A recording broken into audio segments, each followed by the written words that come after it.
Live from Swain County Memorial Stadium in Boyce Dietz Field here on a gorgeous Friday night. This is Maroon Devil football live on the Maroon Devils Network as we see the sun setting over on Hazel Creek. And we just got back up to the press box here at Swain County Memorial Stadium, got hooked back up again.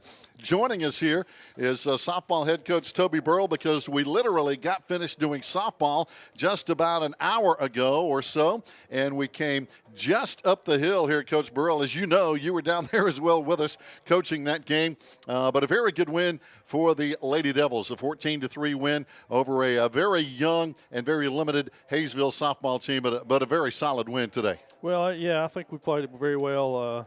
Our bats came alive. We've had a little trouble scoring runs. The first two games, only 5 runs in 2 games. So we eclipsed that through the first 3 innings today. So that was a good thing to see our bats come alive.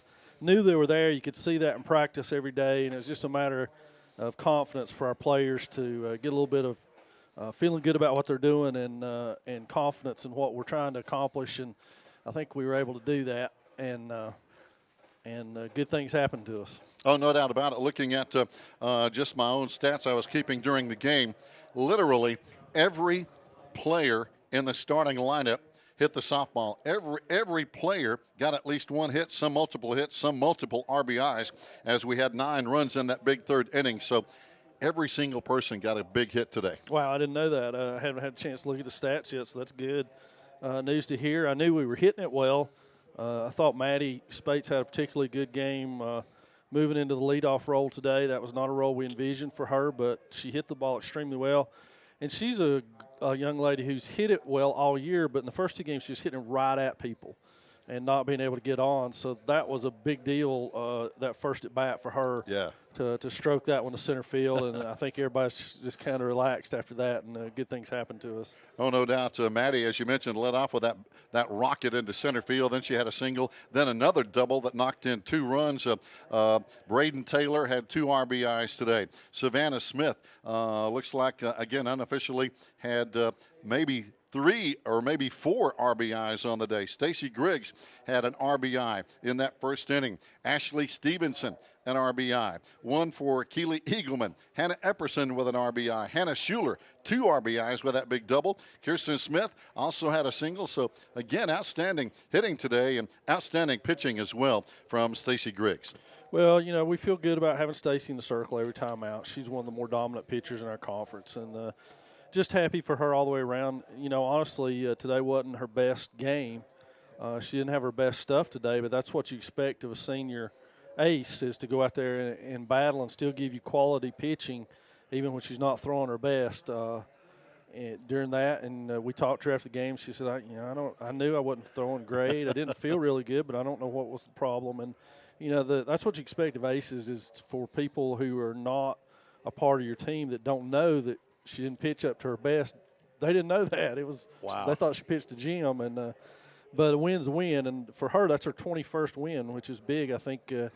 I put it in your pregame notes that she got number 20 against Cherokee, which puts her in pretty elite company. She's 1 away from tying Taylor Day, who's her pitching coach, and Brandy Claxton at 22 wins. So, and we certainly hope she's going to get that 1 somewhere along the way.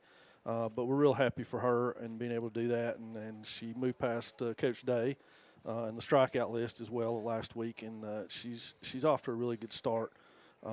And we're happy to have her in the circle on our side, because I think she's a big difference maker. Oh, no doubt. Unofficially today, Coach, she had 8 strikeouts, limiting Hayesville to 5 hits. Again, all those unofficial stats, but very solid pitching, and had a nice crowd. Yeah. I was really surprised and impressed with the field condition. It was ready to play. Well, it was damp, but it looked good from a distance. Yeah, the outfield was damp, as I'm sure the outfield will be here tonight for Swain County Memorial Stadium, Boyce Dietz Field. It'll be a little damp.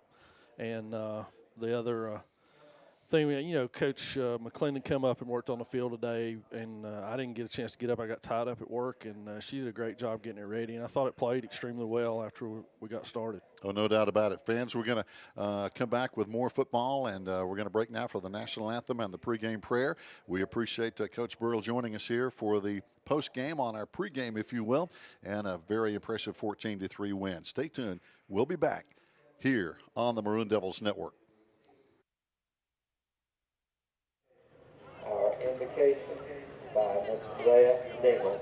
Oh, that's why.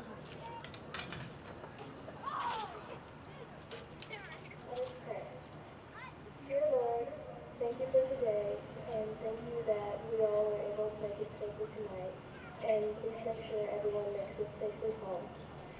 Thank you for the game tonight, and that we even get to be here after this year. And please keep all the players safe and give the coaches wisdom. And thank you for tonight. In Jesus' name, amen.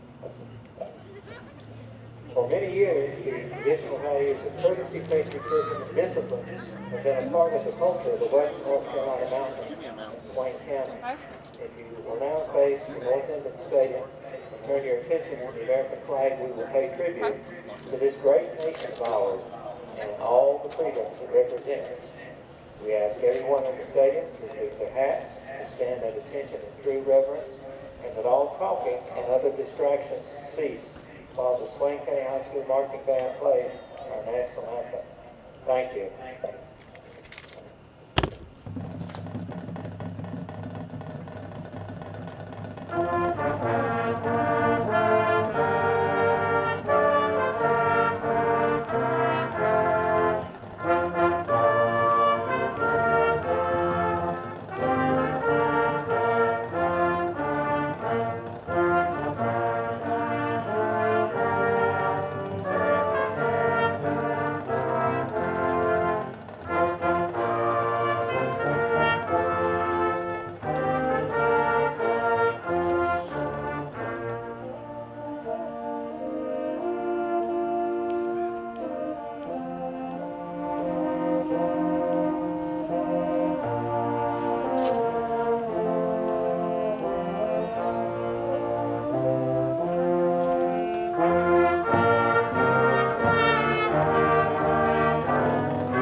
Fans, welcome back here on a Friday night from Swain County Memorial Stadium. We've got our friends invading from Robbinsville here tonight. I don't know how much we can take of this in the press box, but we appreciate all our folks coming over and joining us here tonight.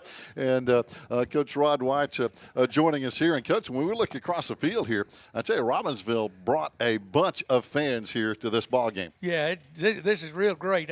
They're piling in here like crazy. They're curious to see what's going to happen. I've been aggravating Coach Dale Farr outside the press box here as he goes up on top and to help Robbinsville to try to beat us. And he and I played together at Mars Hill, and Dale was a head coach over there at Robbinsville for several years. Yes, and, he was. In and out of he went back down into Georgia to coach. That's where he started out coaching, and retired from down there and living back in Robbinsville now as assistant coach with them. So he's looking great, though, for folks out there. I know Dale had some health issues back of this, but he's doing real good now, and it's good to have a chance to talk to him. And, you know, they have some guys we're familiar with on the staff over at Robbinsville, of course, starting off with head coach Dee Walsh, but people like Lucas Ford, David Maldwin, Randy Moody, who played over there, Jason Postel, a huge name in mountain football, Joshua Winfrey. All these guys are very familiar with Smoky Mountain Conference football. Yeah, those names never change. No. You know, they just don't over there. It's most of those guys played there, and that's where they're going. You know, they come back to coach, and so it's pretty much the same way here, and it's a community type thing. And to be honest with you, when you go outside of that realm, I learned trying to hire coaches is a difficult thing. We've had this discussion before, because when they come here and see and they find out what's expected of them, some coaches aren't ready for that. They really aren't, and unless they know anything about your program. I learned that by interviewing some great coaches that had been in some great places coaching, but when they came here, they thought they wanted to come, and then it didn't take them long to realize maybe this wasn't the best fit for them, just mostly because of the demands that was being asked of them. And as you know, and as these coaches know, we're heading up to the upper roost here at the press box now. It takes a lot of work. And plus, when people realize how competitive mountain football is, not only in the Smoky Mountain Conference, but all around us when you go start going east to Silva, Waynesville, Canton, over into the Asheville area. Man, there's some great football over there. Yeah, and the thing about it is most of the coaches I hired, when I hired them, they were single. And that was the thing about it was, and they knew about this program. So they had time they could dedicate to it. A lot of times you would interview a coach, he'd come talk to you, boy, he was all pumped up about it. But he'd bring his wife, and when this is a rural area. It's not going to change much. I mean, with all the government land that's owned around us, it's not going to change. And some ladies weren't used to that. I mean, the coaches, they were all about it. But and sometimes I think those coaches were just using their wives as excuses to say, Coach, I don't believe she's going to let me come, that kind of thing. Yeah. Well, Coach, I tell you one thing. We've got our work cut out for us tonight. Robbinsville is the defending state champion, of course. Now, I say that was from 2019, our last full season. But they were defending state 1A champs from the Smoky Mountain Conference. They're coming in tonight 4-0 overall, 3-0 in the Smoky Mountain Conference. They had a Saturday night win over Cherokee, 35-14. They beat Irwin 35-28. They're really into the 30s. They beat Hayesville 38-14, and then had no trouble over Rosman 56-6. This is a very strong team. There's no doubt. We all knew coming into the season. You could talk to any coaching staffs. Anybody knew anything about Smoky Mountain Conference football for this year, and knew that the two premier teams up front, first and foremost, would be Robbinsville and Murphy, and then the question marks fell from there back. Right. Well, it seems like you got Andrews out there that's been lurking. Andrews has been wanting into this race for a long time, and Coach Phillips, he's trying to get them into the race and put them in the forefront of this thing. But it takes a lot of effort, and my hat's off to all these coaching staffs that put these teams out here. I mean, we saw Rosman the other night struggling because of the numbers of players they had and their lack of depth. We're in the same boat and struggling with it, especially against good football teams like we saw Murphy last week. All they had to do is reload every time one of their linemen got a little bit tired.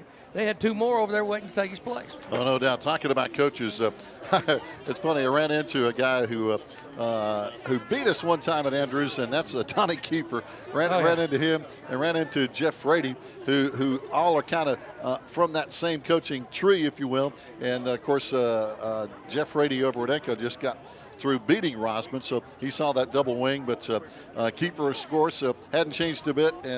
But there's a lot of coaching trees from this area. Oh, yeah, they've been growing out in the days since way back before.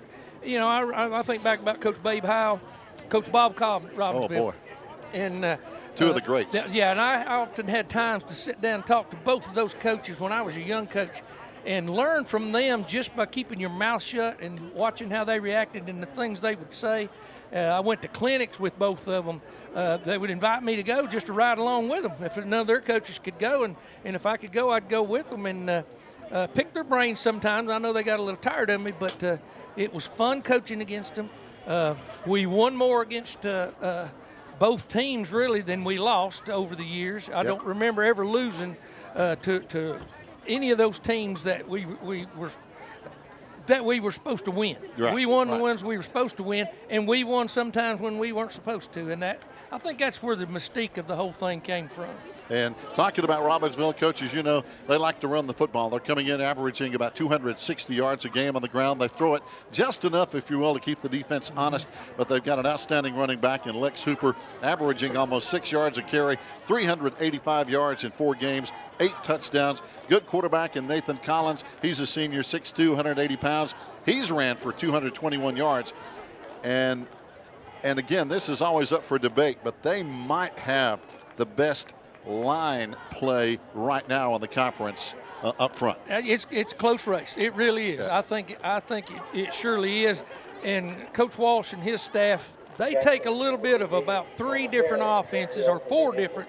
When I say offenses, formation-wise and theories behind the offenses. And Coach, he learned that from his head coach, Coach Bob Colvin. Yep. Coach Bob Colvin would run the wishbone at you one play, I-backs the next play, split backs the next play, twins with a split on the other side, which we didn't hardly ever see back then.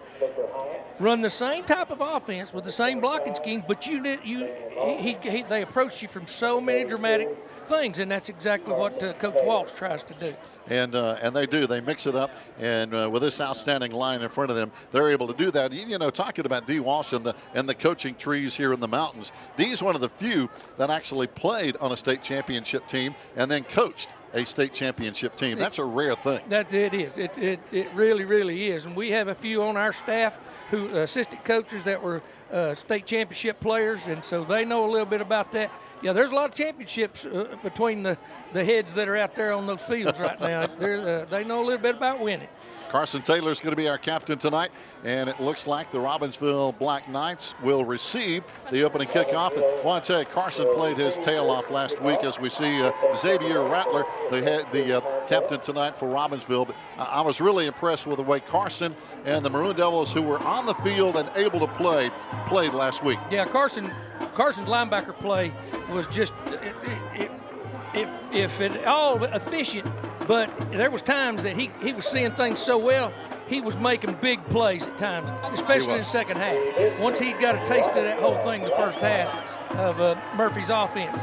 However, you know, during the second half, it was a matter of, here's a big word for you, attrition. They wore us out. They literally ran our wheels off. Well, when you don't have enough guys over on the side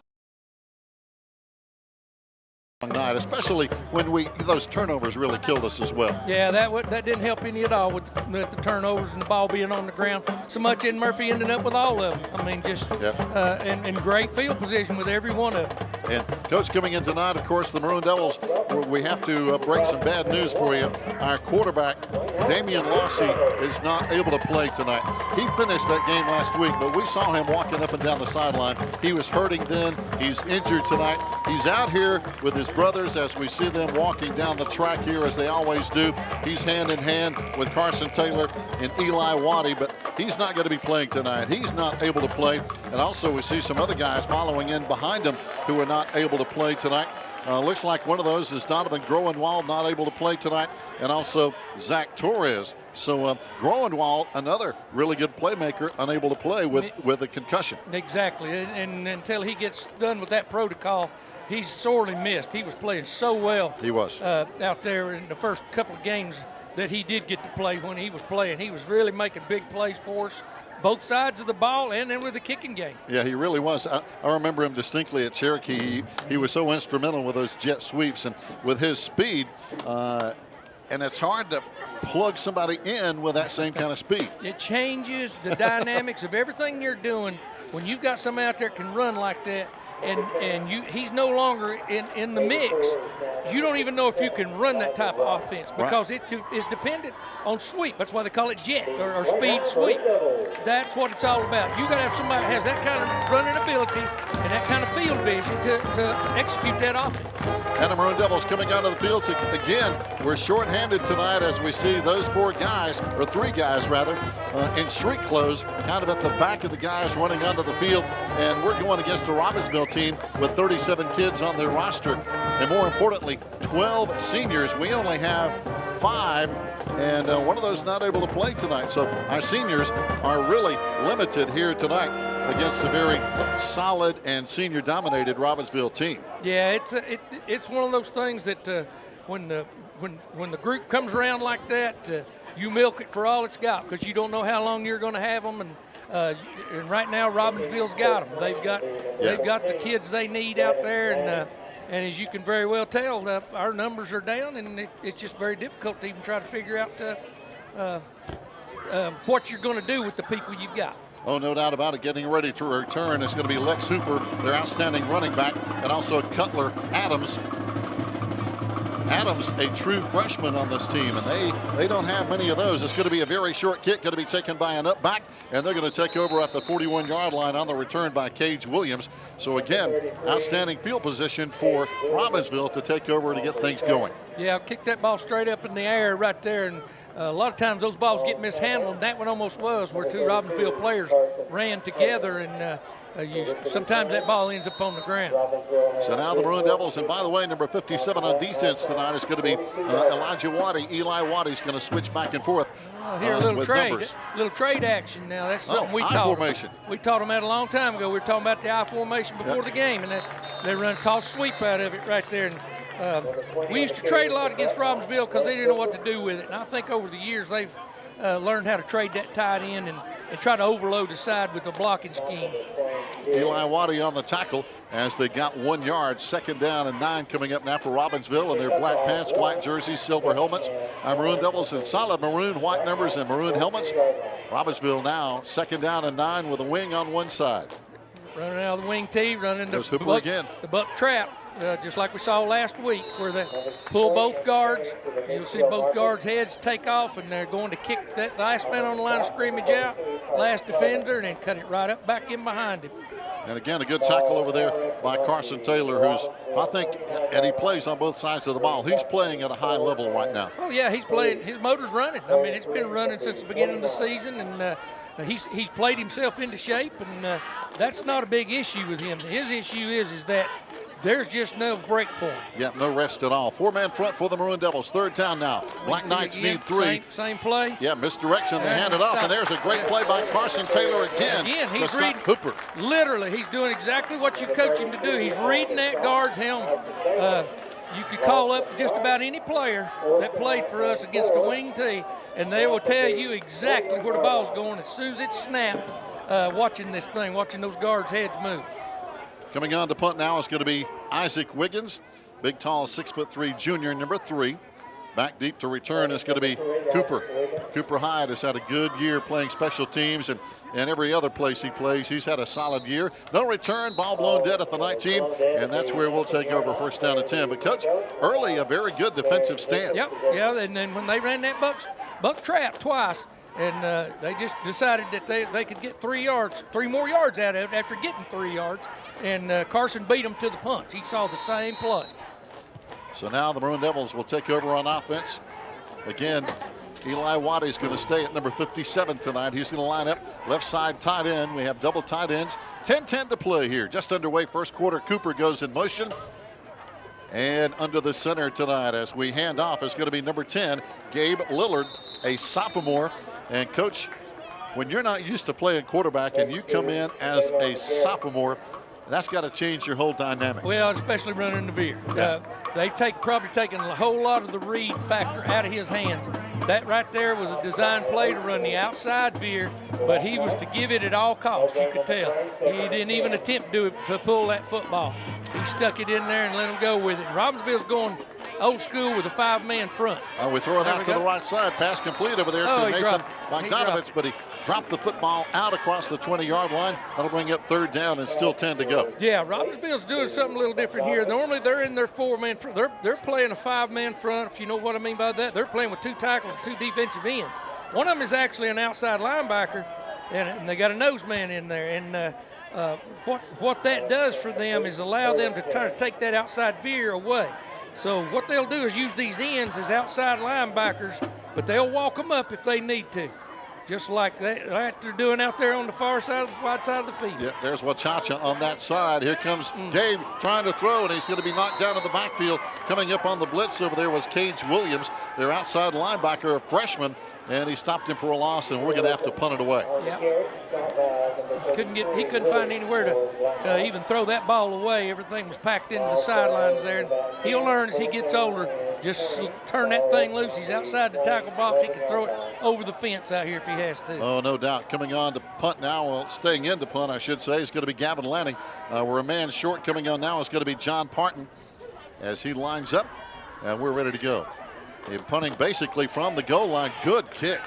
All the way back to the 47-yard line. A fair catch back there by Brock Adams, but quite a kick by Gavin. Yeah, he got all his toe into that one. He wasn't pretty, but it was flying, man. It got when you can get him out back across the 50, that's a punt. Because he hit it at about the 2-yard line. That's right. They took it at the 48. That's a 58. That's a 50-yard punt.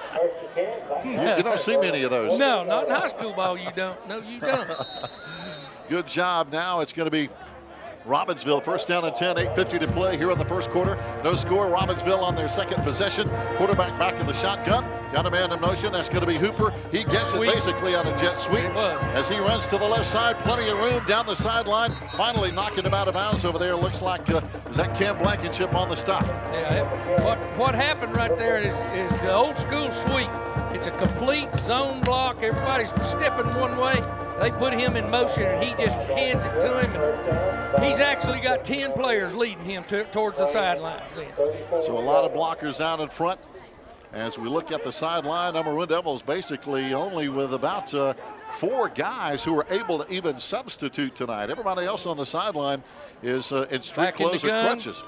They're going to run some kind of trap right there. Quarterback dropped it, but on a busted play, turns it into a first down inside the 20 to the 19-yard line. And again, Nathan Collins is a senior. He has experience, and he knows what to do on a busted play. Yeah, he actually ended up running that football. They were giving us that jet sweep look back to this side, and they were running a trap block back underneath into the short side of the field. So when he picked it up, he went ahead and took off right where he was supposed to go. This time he's going to be under center and a wing on the right side. Got a back right behind him. The fullback, and he's going to get the call right up the gut. Last week, very good. Not much there for Big Ty Harrell. He's a big one, 6'1", 230 pounds. Yeah, he's much of a young man right there, and they ran that's the same isolation play we saw from Murphy last week. They take that wing back, they kick out on the end, block down on the backer, and they turn that wing back up inside to try to block that backside backer. Now they got Hooper in the backfield, and he's not a small guy at 5'9", 180. Not tall, but strong. There's the trap. And he gets the call again, and he's still running hard. It's going to be short of the first down at the 12-yard line. So a little bit of the fullback trap, which we saw last week. When he's in the wing, he's running the wing T offense. But we saw him come out with an eye. We've seen him in the shotgun, and he'll run the same stuff, basically, Coach. He's always done that, and it's something there again. We always used to predicate our defense to the wide side of the field against Robbinsville. But this time Keener goes wide left. Everybody else in tight. Got a full house backfield. Power eye trading the tight end. Looks like it's going to be an isolation. It is. Yep, they run Hooper right behind the fullbacks. He dropped that football for a second, I think. And they get on it at the 10-yard line. Coach is still going to be short now. It's going to bring up fourth down, and they've got to make a decision here. Yeah, he'll go for it. He's not too scared of our offense right now. So no, right now fourth down. The way they spot it, it's going to be about almost 2.5 yards with just under 7 minutes to play here in the first quarter. Robbinsville inside the red zone and a big fourth down play. Can we stop them? Power eye again. Tight end over here. Let's see if they trade or stay with it. They'll try to get us to jump. Nope, run isolation the other side. Oh, good play. Carson Taylor knocked down 33. Cage Williams on the carry. He saw that immediately. He was reading that fullback's head, and you could see Carson moving with that fullback's head and shoulder pads and went right downhill into the big gap and took that play away. That was Cage Williams, a true freshman on this Robbinsville team. They have actually 3 freshmen. They have moved up to play varsity with 6.5 minutes to play, and that was a big stop. The Maroon Devils kept Robbinsville off the scoreboard. Yeah, we need to find a big play right here and get this ball back up in midfield and put the fear of the Lord into them a little bit. Back to the 50 front again. This time Gabe around the right side. Gabe Lillard, again, a sophomore for a short game. That was a bit of what was referred to as a freeze option, and it was designed for Gabe to keep the ball. There was no intention of him handing that football off. That fake was to draw one of those linebackers over the top so Gabe could get back upfield. Second down and 8 coming up now after a 2-yard pickup. 6 minutes to play here in the first quarter. No score. Believe it or not, it's hard to believe tonight and one more game in 2 weeks against Hayesville, and the regular season is over. Yeah, we're going a little bit heavy now. We got our tight end and twins into the short side of the field, running the weak side option. Got a bad pitch. It's in the end zone. Ball is still loose. Robbinsville gets on it for a touchdown. Carson Taylor was after it, but number 10, Wade Hamilton, jumped on the ball in the end zone, and that's the kind of touchdown you hate to give up. God, you don't want to give them them. I mean, that's giving them one. Yes. You made them work all the way down the field and didn't let them in, and then you give it to them. But, I mean, there you got first-time quarterback, varsity quarterback starting, and Robbinsville had it defended perfectly. Weak side option, and we didn't have him outnumbered, and they hit him on the pitch, and the ball went on the ground. Oh, no doubt. Pitch never connected. Coming on is going to be Cody Klein, one of the better kickers in the conference as well, as he kicks it up. And it's going to be good with 5:43 to play. Right now, Robbinsville up 7-0. We'll be back on the Maroon Devils Network. 7-0.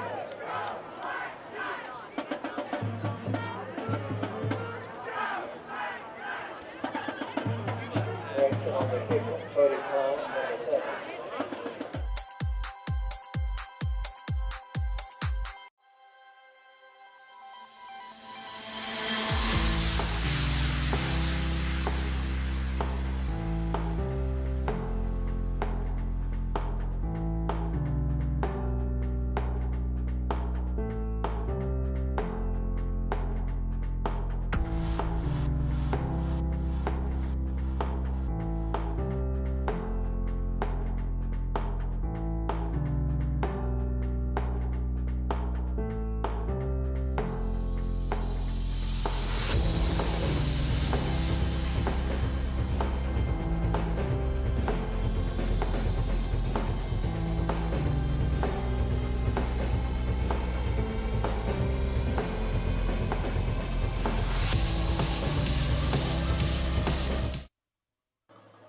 Cody Klein kicking off for Robbinsville. Going to kick it high, going to kick it short, going to be taken at the 29-yard line, and a quick hit. Robbinsville did not let us bring that back at all, Coach. They were there in a hurry on the coverage. Yeah, just like our opening kickoff, straight up and straight down on the kickoff. And when you're standing out there waiting that thing come down, you can hear them feet coming down the field. If you've ever been on that field, I don't care how much racket's in the stadium, you can feel the ground shaking, people coming towards you. So my hat's off to any young man that'll stand there on a high, short kick like that and catch it. That was Marcus Young, a sophomore. He hung on to the ball because he got hit immediately. First down and 10. Maroon Devils now down 7-0. 5:40 to play first quarter. Lillard firing, ball knocked away at the line of scrimmage. Getting a hand on it was Big 32. That's Ty Harrell, a 6'1 fullback. Yeah, Robbinsville's committed to this this five front now.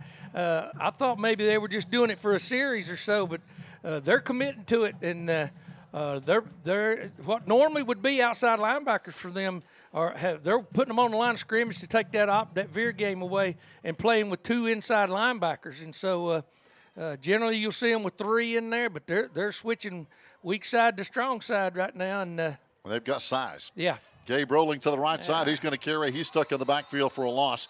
Really nowhere to go. And coming up quickly was Cutler Adams, the corner over there, to knock him down. Yeah, that's going to bring up third down. They tried a spin move right there, spin trap on the end there to try to get him upfield with the football. He opened up like he was going to run a dive and faked it, spun around. We pulled a guard and tried to kick the end out and get him up in that seam, and it just didn't work. Want to say thanks to Joe Holt and Emma Dingle up on top of the press box running things. Kent Maxey with the camera down on the field at the 47-yard line, giving you two different camera looks. And we appreciate all the work they do. And, of course, Toby Burrell coordinating all that activity to allow us to be here. Back to throw. Gabe is going to be stuck in the backfield on a blitz. Coming hard on that blitz again was 33, Cage Williams, that freshman. And, man, Coach, I don't think we got a hat on him. And we did not. And that time they did go to their forefront and was playing with two outside backers so they could blitz him off the edge. So now we're going to have to punt it away. Coming back in again, Gavin Lanning, who hit 150 yards or so the last time he punted. 4:29 and counting in the first quarter. Robbinsville is going to get the ball back. Brock Adams is back to return, and he's going to be set up at the 45-yard line. Good snap. This one high, not real deep. Good hang time. It's going to take a Maroon Devil bounce. I don't think we touched it, and it's going to go roll all the way to the 36. Yeah, I believe it went right over Gabe's head and hit the ground. I'm not sure exactly. It was close to him, though, but he couldn't find the football, and he just the ball ended up hitting right there at him. It's difficult to do, too. When you're a young man running down the field, you don't want to look back too much because somebody will absolutely knock your lights out. Oh, yeah. And you don't feel it coming. No. So now Robbinsville with the football. Again, the only score, a bad pitch in our backfield in the end zone. Robbinsville got an easy one as they line up in the eye again on 1st and 10 at the 36 as they turn and run just right up the A-gap. And in there on the tackle again is going to be Big Michael Winchester, a senior. Yeah, what Robbinsville is doing, they play with a strong side and weak side offensive line. If you'll notice when they come out of the huddle, you can see it on camera, they'll either come straight to the line of scrimmage or you'll see them crisscross each other. And they predicate their blocking schemes to that. For that one right there, for example, they pulled the backside guard and tackle, who are the guys now on the other side of the football that played before. Got a wing, got the tight end on the left side. I formation again now for the quarterback as he fakes the handoff and pitches. Hooper coming out of the backfield around the corner into Maroon Devil territory. Cameron Blankenship coming up to help on the tackle along with Carson Taylor and Eli Waddy. Yeah, they had just outnumbered us that time, and that's the option look he'll give you. They don't have much more option than that. They really like the weak side option game just like we do. And right here, he was coming downhill with that ball as soon as it was pitched to him, and that's an advantage to a running back. When you're not having to run laterally and you can turn downfield and catch that ball on the fly. We may see the same veer play right now to the wide side of the field. I formation. No, it's isolation this time. It's going to be Hooper again. And Coach, when you see that, you got a senior quarterback, you got a senior fullback, and then a senior tailback. You got a lot of experience there. Yeah, you can't. That's the kind of intangibles you can't replace. I mean, right. It doesn't matter. They got to have some athletic ability, but it's the mere fact of their experience. They've been out there. They know what this feels like. They know how to overcome and adapt while they're out there. This time they run Brock Adams and Isaac Wiggins wide left out of the eye again. This time the fullback gets it going straight ahead, and he's jacked up pretty quick over there by the defense. Good play by the linebacker. Yep, maybe enough for a first down. It's going to be close. We're going to see here. That's Eli Waddy on the tackle, and boy, it is right on the 25-yard line. They'll probably, so they signal first down Robbinsville. 2:29 to play first quarter. Robbinsville driving up 7-0 here. And I can't believe it was 80 degrees today, and this is March. It was wonderful, though. I tell you what, I've been after the rain and the wind and the storms. It was a beautiful day. I was scared for 3 days. Yeah, there last night and yesterday got a little crazy. Here they come again, same formation. There's the this time they double. go to Hooper on the left side. And good coverage this time again. Eli Waddy, Carson Taylor, and the boys with a good tackle. Yeah, if you were watching it there, you could see that guard and tackle pull from the tight end side. And all they're doing is trying to kick out on the end. And the second one, the tackle leads up through the hole. And we were able to slam that shut in a hurry. So now it's going to bring up second down and 9, just under 2 minutes to go in the first quarter. Robbinsville now flipped their receivers, one on each side out of the I formation this time. Yeah, and this is a little different. They don't normally play the tight end on this side right here with this guard and tackle. So we'll see what they pitch to that run side. Toss sweep. Yeah. And again, here comes the right side. Breaking the tackle is Cutler Adams. And again, he's only a freshman, 5'11", 170 pounds, is number 4, Cutler Adams. Yeah, they keep running them. Here comes 2 more backs in. And that's the thing we talk about with what they're able to do that we can't because of personnel. And you watch them run in there, and they got fresh legs, and they're not out of breath, and they can get to running on you in a hurry.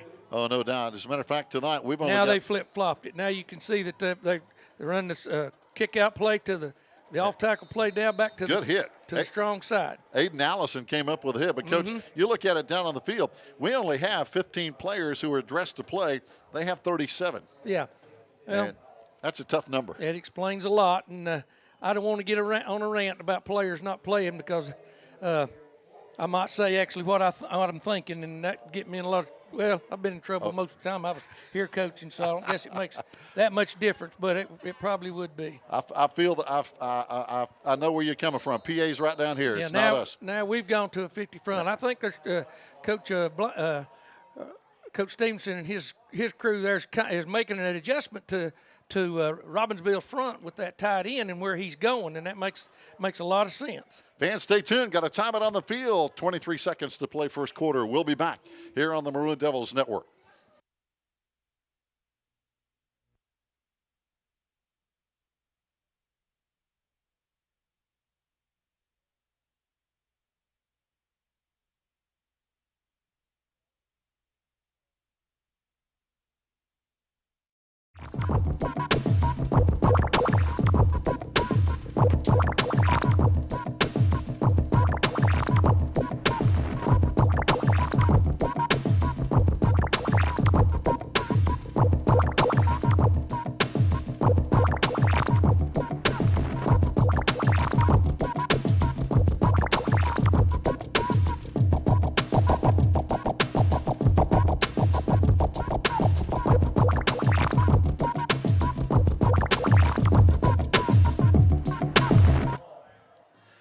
we go. Robbinsville with the football. 4th down and 2. Their second 4th down attempt here in the first quarter. And they hand off to Hooper, and he's going to bust it around the right side, and he's going to take this one all the way to the house. This time they caught us with no help on the outside, Coach, and he popped it right out there. That was an I-back zone play. And what I mean by that was they all stepped left. You can see it here on the replay. You see them all step their alignment. He gets that football and breaks it back in behind that wall. They just form a wall, and he runs the bow in that wall, they call it. And he has a choice of going outside or inside, and he chose the right one. He went back inside of it. So now 13-0. They'll line up for the PAT. Again, coming on is Cody Klein. And he kicks this one up, and it's going to be good again with now a 14-0 lead with 16 seconds to play. And Coach, we mentioned this in the pregame. Robbinsville brought a lot of fans over the county line. Yeah, they don't have a bowling alley over there either, or a Walmart. So their fans follow them. Yeah, buddy. What else you going to do? No doubt about it. And, of course, they're the defending 1A state champs from 2019. And I know they have very high hopes for a great season this year. And I believe, if I'm right, I think looking back at the schedule, Robbinsville and Murphy play 2 weeks from tonight, the last week of the regular season. So that'll be a huge game. Yeah, it will be. No, records won't even matter then. I mean, who knows what the records will be for them?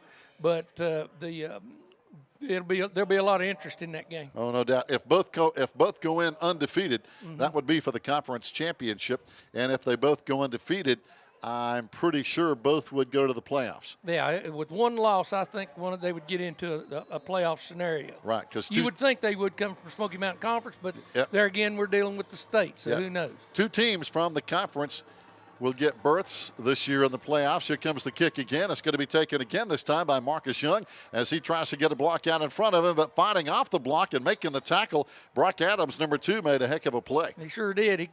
He kept his position, kept his alley on the field, and kept his shoulders squared up and played off the block and made the tackle.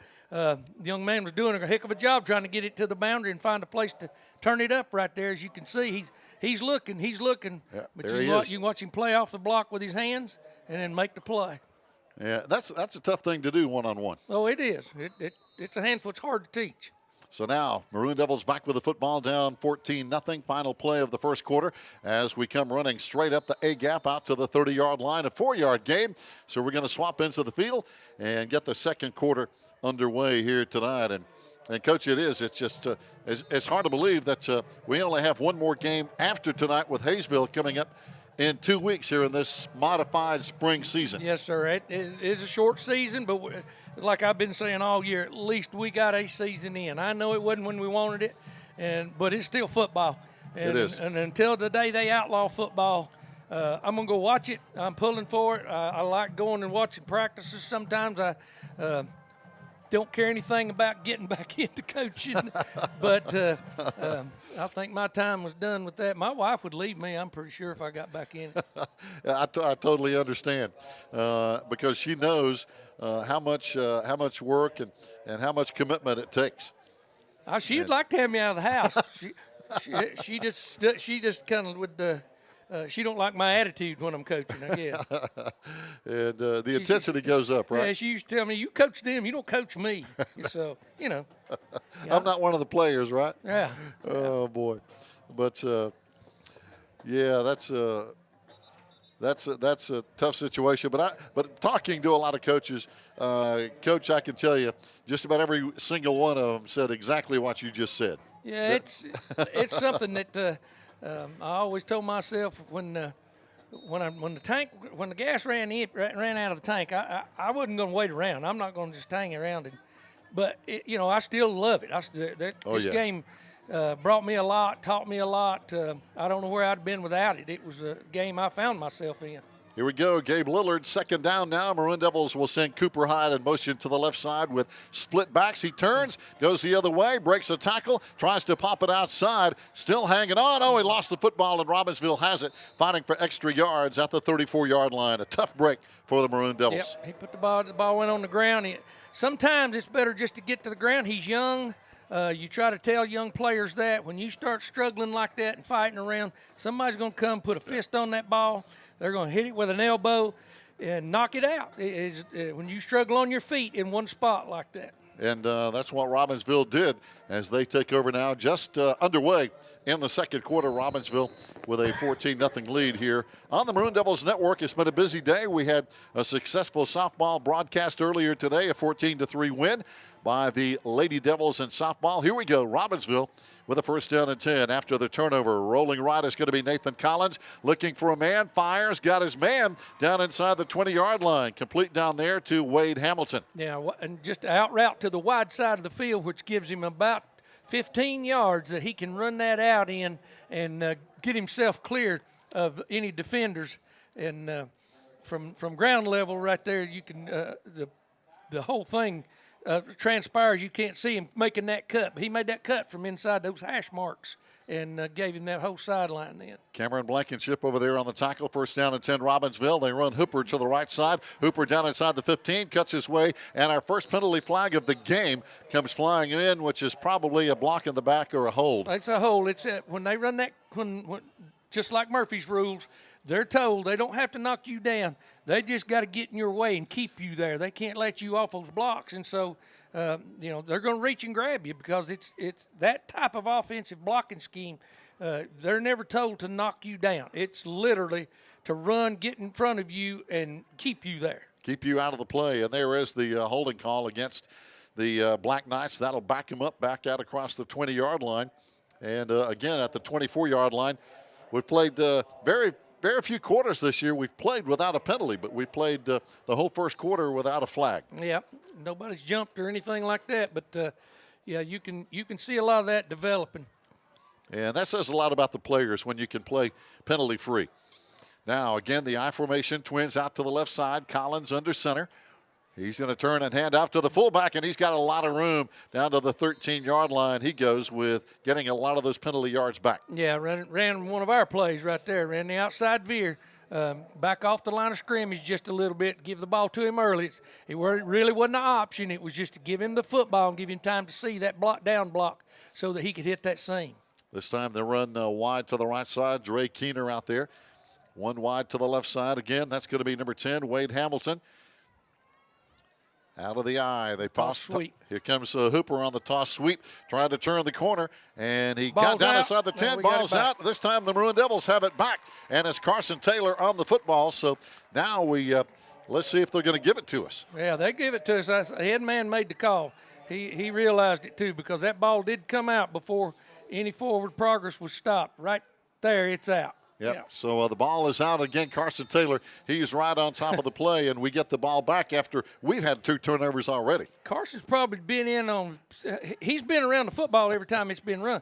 So I'm thinking he's probably got about 6 solo tackles already tonight, and now a fumble recovery. He's had a huge game, and he did last week as well. And this time he carries the football out across the 10-yard line to the 11 for a gain of about 4. But he's played tough all season. Yeah, he's had the biggest gain of the night for us, about 4 or 5 yards before the end of the quarter there.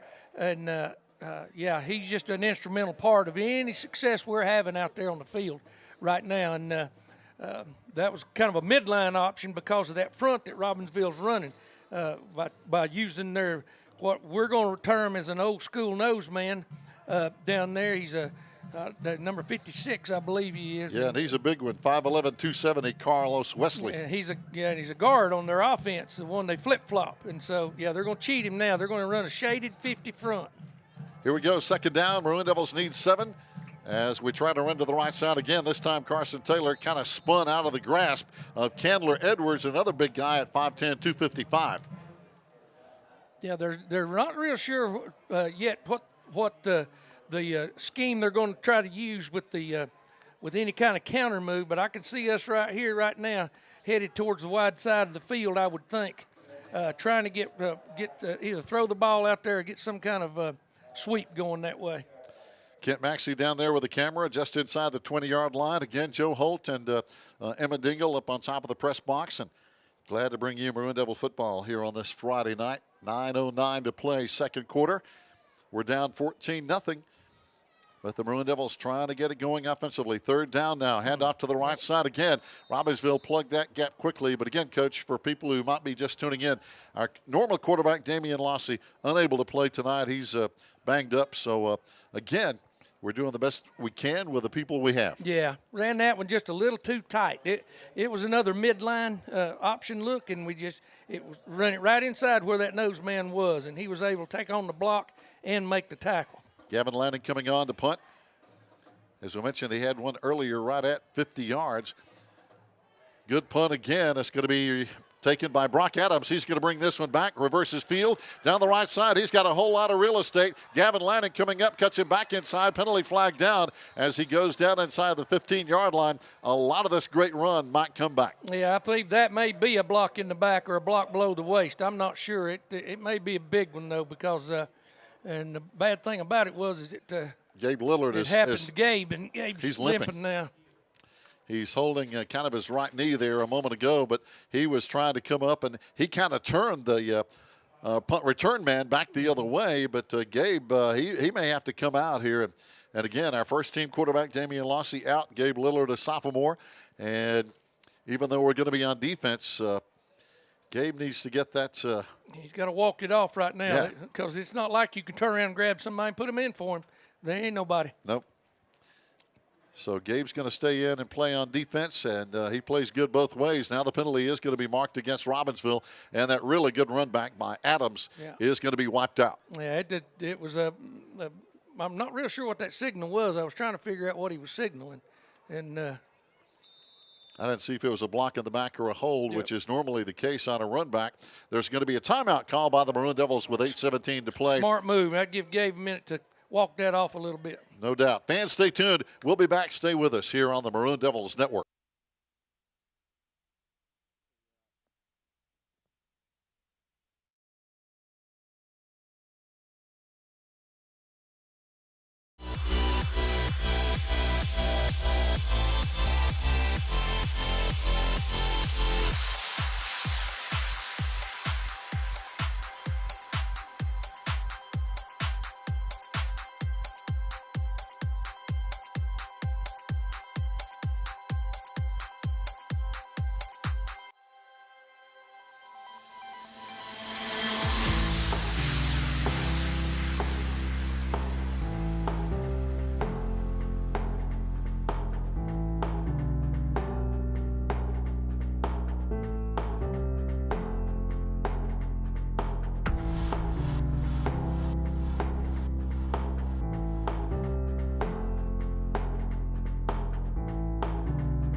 Robbinsville with the football as they hand off to Lex Hooper running around the right side, turns the corner inside the 45-yard line. And by the way, Coach, want to give a shout out to, they have a big watch party going on tonight over at Fontana Village. All you can eat crawfish. And so I know a lot of people are over there watching and listening to the game because obviously a lot of fans over there from both counties at Fontana Village tonight.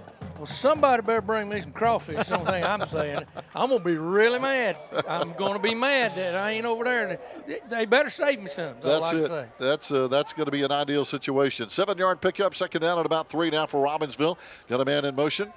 And that's going to be Hooper. They fake the handoff, and it's going to be Collins running the quarterback. He's got some room down the right sideline. One man to beat, Cooper Hyatt. Cooper forced him basically to stumble.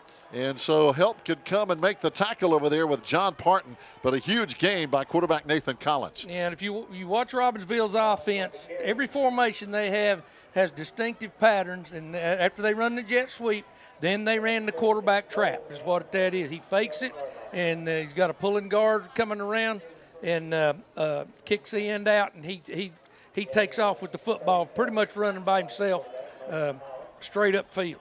Gabe Lillard also over there again playing with a little banged up knee over there helping out on the tackle. First down and goal now for the Black Knights as they run to the left side and still running down inside the 2-yard line is going to be their fullback. That is the this time the freshman Cage Williams down inside the up to about the 1.5. Yeah, it's just weak side option look, just ran the veer play, but he had no intention of keeping it or pitching it then. He was going to give it all the way.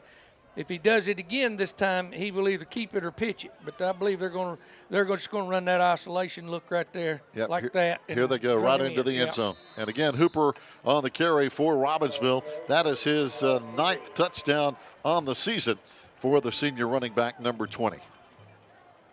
Yeah, and it's not a fun thing when they can drive the ball on you like that, and they get those big plays. And of course, their athletes are making the plays, and their experienced people are making the plays.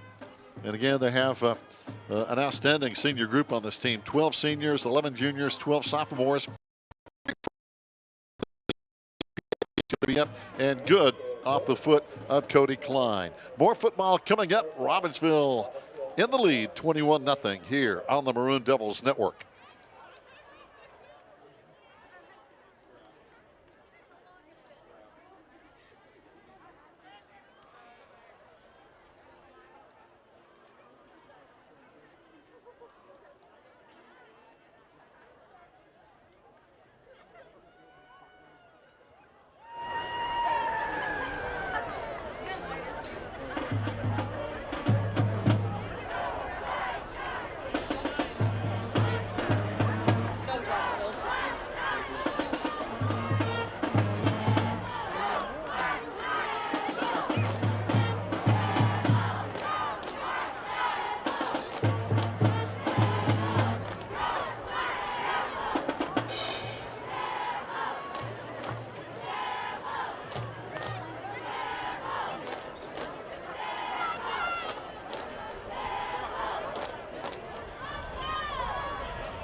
Here we go. Cody Klein kicking off for Robbinsville. He kicks it high and short again over on the short side of the field. It's dropped, and we picked it back up at the 37-yard line, so we'll have it in pretty good field position here with 7:16 to play in this second quarter, Coach. And again, just trying to get some rhythm, some consistency on offense, just trying to get something going here. Yeah, there's times in ball games where a team is struggling like we are.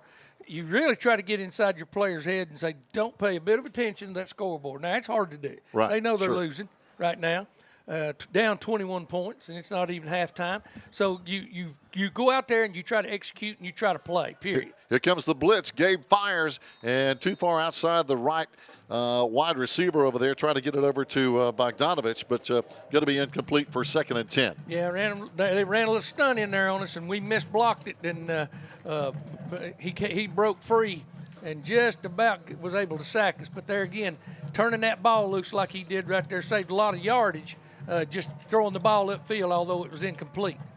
So now 2nd down and 10.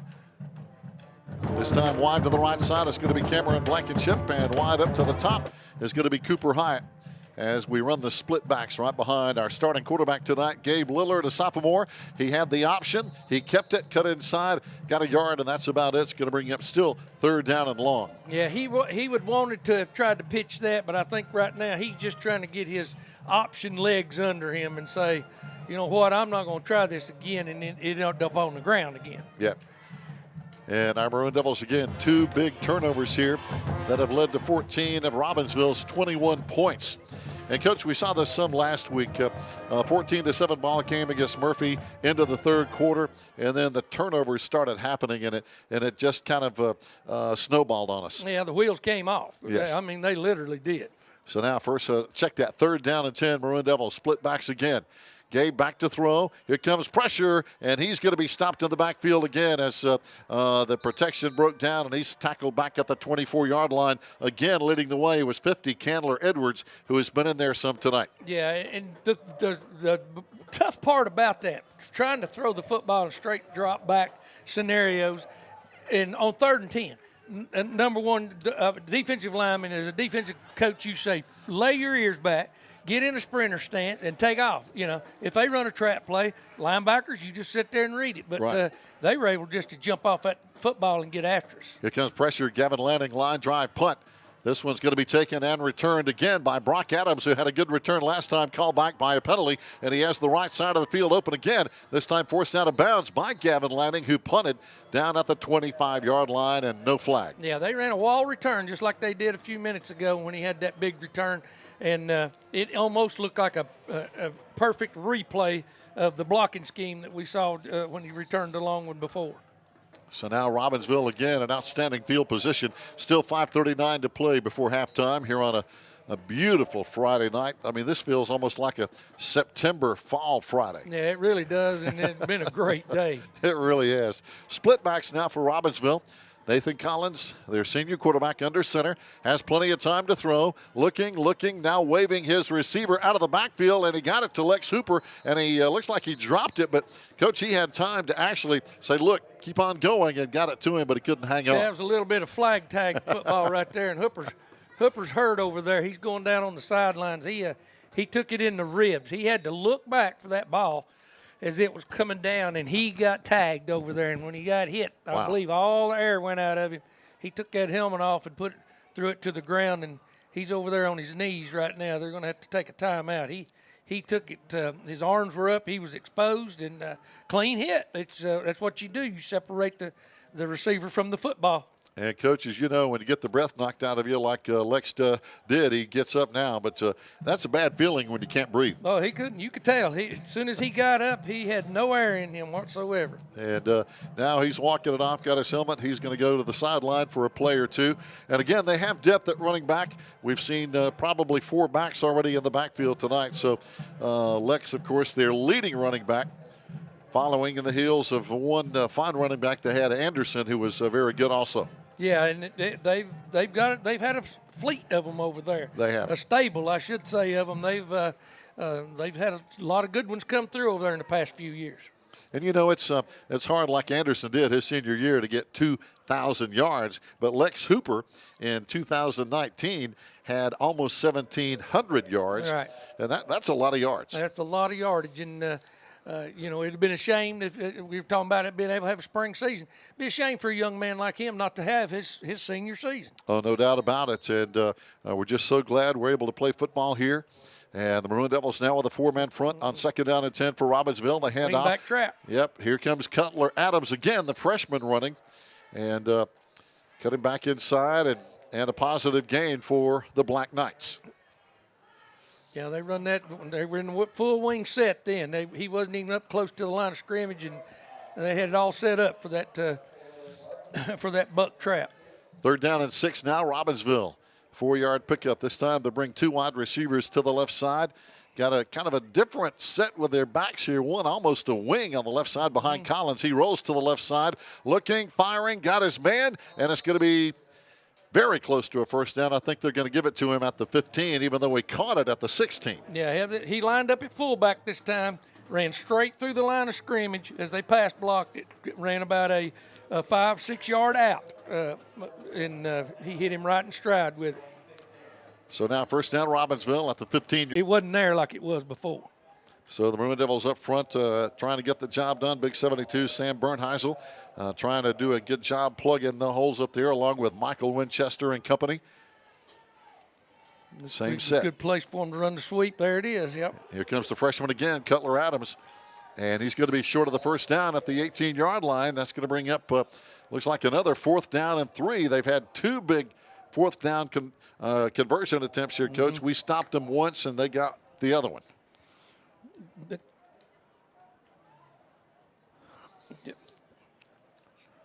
Okay. And by the way, we've had some internet problems tonight. In case you're wondering why there is an issue with the broadcast, Robbinsville is going to kick one from 34 yards on a field goal.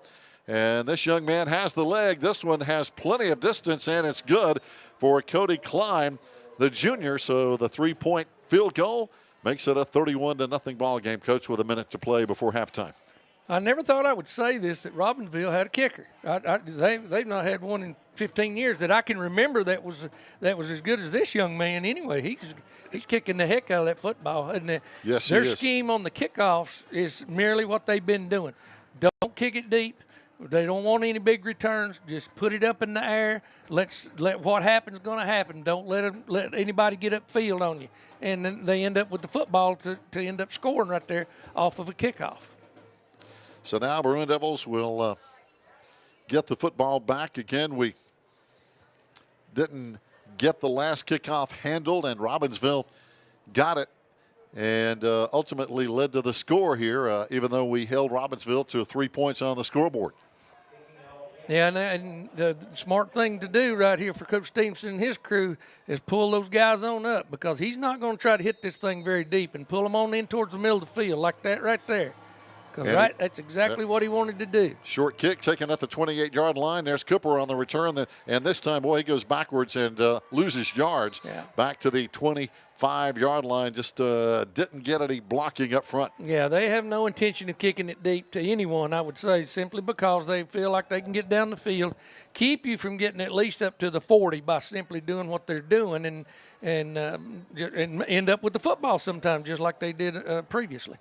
1:02 to play before halftime. Gabe Lillard comes in from the sideline, and with the offensive plan here, Cooper comes wide to the right side. Everybody else stays in tight. Now we see Robbinsville switch to a forefront, and it's more of a split four, if anybody knows what that means. There we go. Now they pull them down. They line up that toe. We got a ball on the football. I think Carson got it back. Yeah. Oh, did they get it again? Yeah. Yes, they did. Yeah. Wow, I thought Carson got it, but it's going to be in the hands of 66.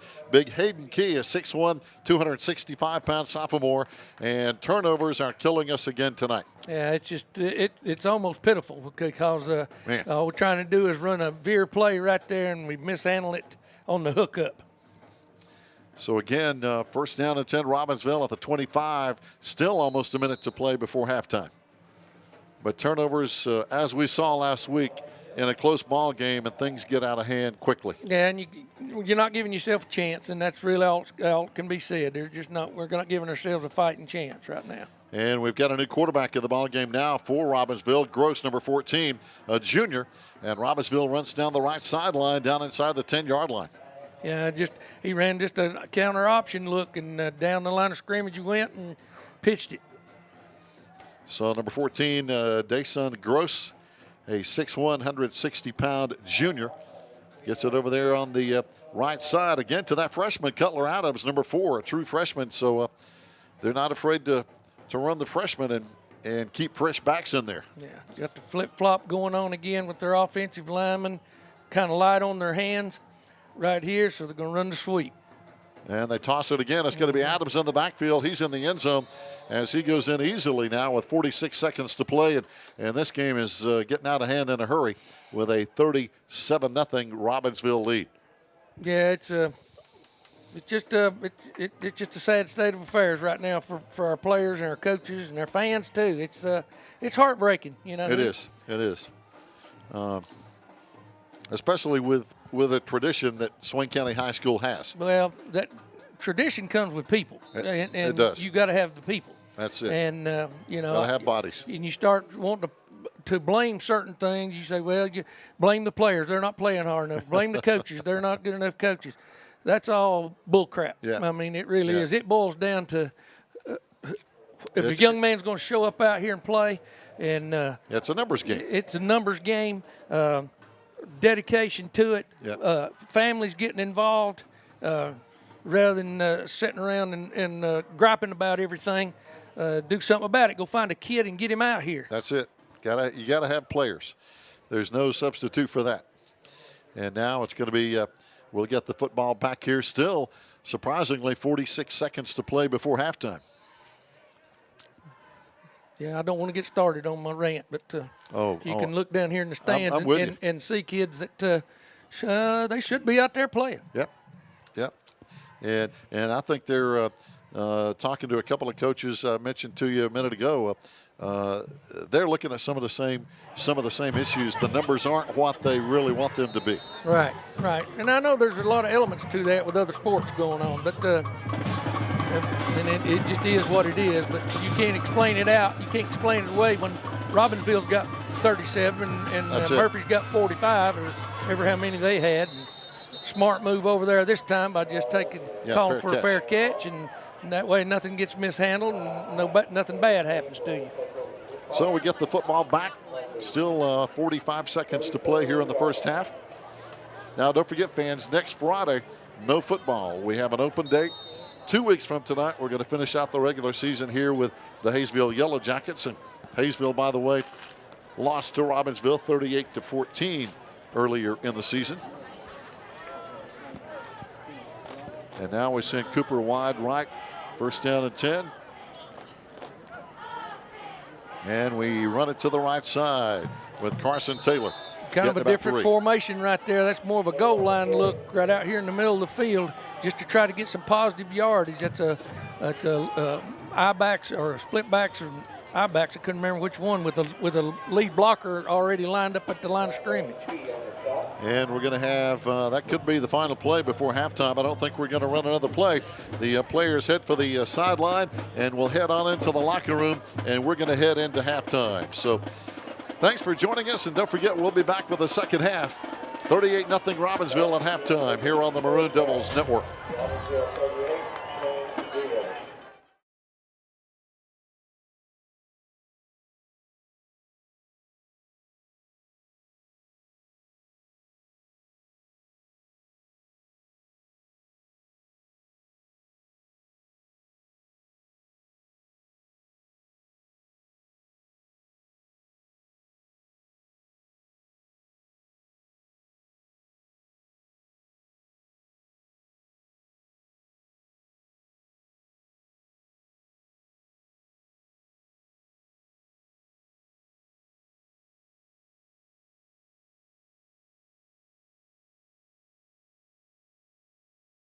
Good afternoon. Thursday afternoon, it is March the 25th. Would you believe that only 3 months ago it was Christmas? Sometimes that just helps me keep track of where we are in the year. I also know that in just a couple of more months, we're going to be giving EOGs and EOCs. Time is going so fast. For those of you who may not know what that means, those are the end of the year tests at the elementary and the high school. So anyhow, time is going so quickly. And I like to measure my time by the great things that are happening in Swain County schools. One of the awesome opportunities I had this week is to go and speak virtually to our group at the pre-K. I got to read this book to all 6 classes at the same time. And I'm telling you what, this book has absolutely kind of lit a fire inside of my mind. And let me explain why. This is the story of a young man who had a box of crayons that kind of came to life. And when they kind of came to life, they wrote him letters. And each color in the color crayon box had a different message for him about whether they were getting used too much, whether they were not getting used enough. 2 of the crayons were even having an argument about which was the most important color. What an outstanding book for our pre-K students to have read to them, so we could talk about what it means to be a leader by including everyone. Because leaders do their best to include everyone. At least that's my opinion of leadership. And I thought, what a great way for us to start thinking about the end of the year. Because there are going to be some decisions that are made, and there are going to be some things that we do where we're going to make a very conscious effort to include everyone, all the way from graduation to perhaps the prom to some other things that we're doing. And we'll give you more information about all of that later. But today, I want to include you in something that I am doing, because I believe this is something that I can do for everyone. Why don't you come with me? We're going to go inside. This is a historical building at the middle school. Let me tell you what I mean by historical. This is now the media center, and I thought it was a good place for us to be because it's all about, well, it used to all be about books. Now it's about a lot of things. But before that, this used to be the little gym where people would come, and I actually played basketball here whenever I was in elementary school and did a lot of other physical activities. But today it has a totally different purpose, because today we're getting ready to get our second round of the Moderna vaccine. Miss Carol, is there anything else I need to do? You are crossed off and you may proceed. Very good. Come with me. I guess I better put my mask back on, though, because I am in the presence of other people. And what I learned this week as we're walking, let me tell you something. What I learned this week, that the most important thing that we can do in the tail end, I hope, of this pandemic is to make sure that we're wearing a mask, because I got information this week that said that if we'll wear a mask 90% of the time, then we are giving the best level of protection to everyone who is around us. Now, another thing that we can do is to get our vaccination. And I'm encouraging everyone who is watching this, if you haven't, please connect with our health department. This is Allison Cochran. She leads the health department. And then you can get a vaccination too if you feel like that's something you ought to do. I believe that it is, because I want to take care of everyone who is around me, because I am not the only crayon in the coloring box. Is there anything else I need to do, Miss Cochran? Let's just have a seat. All right, right here? Yes. All right. So just hang on. We're going to get a shot. Mark, have you had COVID in the past 2 weeks? I have not had COVID. Have you had any vaccines in the past 2 weeks? I have not had any vaccines. Have you ever had an adverse reaction to a vaccine in the past? I have not had any adverse reactions. Okay, you want this in your left or right arm? I want it in my right arm, please. Ready? They'll be right over. All right. So the next step is they come and they get me ready. Yep. This is one of our school nurses. Her name is Amy Smith. She works at East Elementary, and we are so thrilled to be able to partner with the health department and the school system so that we can take care of our staff. Right now, we've got about 55% or more of our staff who have already been vaccinated, and we see more every week who want to do this. Are we done? We're done. We're just going to put a Band-Aid on it. All right, very good. It's not good. bleeding, but just in case. I tell you, I didn't even know what happened. That's amazing. You're really good. I'm coming to you for all my vaccinations. And now, what do I do next? So you're going to wait here about 10 minutes. Okay. Well, we're not going to ask you to wait 10 minutes with us. Instead, we're going to go over here and hang out a little bit. And I'm going to ask Joe to take this and to prepare it for you and to get it uploaded. Please take some time next week to watch our next video, because I want to talk more about this book and how this idea is going to affect what we're doing in Swain County schools. And until then, thank you so much for being part of our day. Thank you for being part of our family, and God bless you in all that you do. Have a good afternoon. Hello, everyone. I'm Toby Burrell, executive producer of the Maroon Devils Network. These are very trying times for our whole community and state and nation as a whole. And it has been our pledge from the very beginning of the Maroon Devils Network to bring as much as we can into your home so that you can view things that you need to about our school system, about our athletic programs, whatever the case may be. In an effort to serve you, our community, and our family better, we have made additions to the Maroon Devils Network this year. We're now covering away games, we're covering JV games, we're covering middle school games. We're also added into that mix board meetings, and you get your weekly message from our superintendent, Mark Sale. I have some numbers that will probably surprise you. I know they did me when I looked at them. Since the middle of November, the Maroon Devils Network has carried over 50 separate broadcasts of Swain events. During that time, 9,000 hours of viewing has taken place with 39,000 separate views. Pretty amazing stuff. We're excited and extremely proud for what we've been able to bring you so far on the Maroon Devils Network. On the other hand, we're extremely excited about what's coming up and what we have in store for you this spring, especially with our football broadcast. You're going to see a product that we hope you will be extremely proud of and excited each and every Friday night to be able to watch. Here are some ways you can help us grow our YouTube channel even bigger than it already is. Be sure and subscribe. That way you get updated every single time the Maroon Devil Network has a broadcast. Like the video that you're watching. It doesn't depend upon the game result. You're liking the video and our product. So please hit the like button. And by all means, share with all of your friends what's going on with the Maroon Devil Network. Thank you for inviting us into your home and making us a part of your family. And now, without any further delays, let's take you out to the ball game.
The Smoky Mountain Conference, one of North Carolina's oldest and most storied athletic conferences, producing champions on and off the playing field for decades.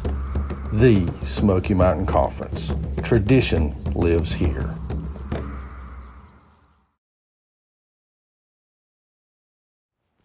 Hi parents, I'm Trisha Chapman, the director of Bright Adventures Pre-Kindergarten for Swain County Schools. It's time to enroll your 4-year-old for the 2021-2022 school year at Bright Adventures. Enrolling your child now is a gift you can give them for success for the rest of their school career. If you haven't already, stop by, pick up an application, fill it out, and get it turned back in to get your child on the list. Research has shown time and again that a high-quality pre-kindergarten education is the foundation to school and career success. So get your child started now. Here's some things you might not know about Bright Adventures. We are free to all 4-year-olds of Swain County. This is because our community knows that getting a strong foundational year at Bright Adventures is key to success throughout a child's school career and beyond. We have 6 classrooms with birth to kindergarten licensed teachers. All of our classrooms have a full-time assistant teacher who meets NC Pre-K requirements. Not only do we have the degrees and certificates to enable us to provide high-quality early education, but together our staff has 150 years of experience in early childhood education. We're a state licensed child care facility meeting the highest possible rating of 5 stars. We use developmentally appropriate curriculum to guide our students to meeting their fullest potential, not only academically, but across the developmental domains. Bright Adventures has after-school care until 5:30 every day, Monday through Friday through December, to provide extra support where it's needed. If you have a child who will be 4 on or before August 31st, now's the time. Stop by, pick up an application, fill it out, and turn it back in. This is how we'll get your name on a list for next school year. If you have questions, give me a call, 488-1494. I look forward to helping you and your child start their educational journey.